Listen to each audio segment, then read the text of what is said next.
So ngayon naman, magpapalit tayo ng air filter ng ating motor. So Gixxer naman ngayon ang papalitan natin. Ito pa na yung nabili kong air filter sa Lazada.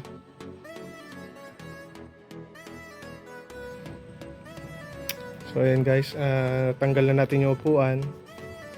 So tatanggalin muna natin to. So ito pala yung cover ng air filter natin. Tatanggalin natin yan. So bago yan, tatanggalin muna natin tong side cover nya para ma-access natin yung isang tornilyo dito.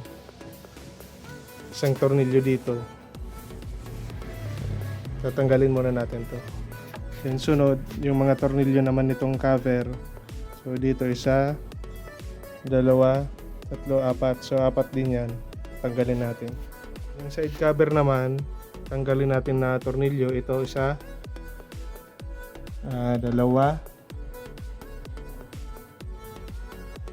yan, tatlo, apat. So apat. So yan guys, nabaklas na natin yung side cover. So makikita na natin yung tornilyo isa. Then dito, dalawa. Natanggal ko na pala yung isa. Yan, tatlo, apat. So apat na tornilyo yan. Then dito pala sa left side ng motor natin, so makikita nyo yung battery. Yan. Dito rin siya naka-install.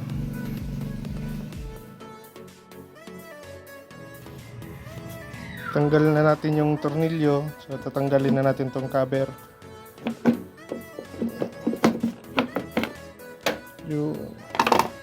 Then ito na yung air filter.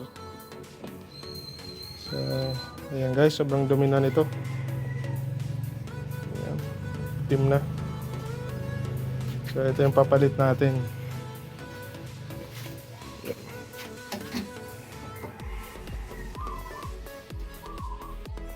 Ayan, ito yung bago. So kakabit na natin.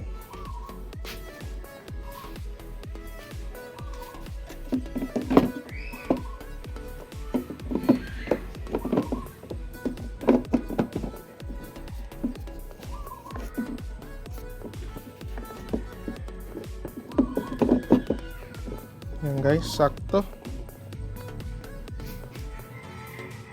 Then bago natin ibalik yung cover, so linisin muna natin. So yan guys, nalinis na natin. So babalik na natin yung cover.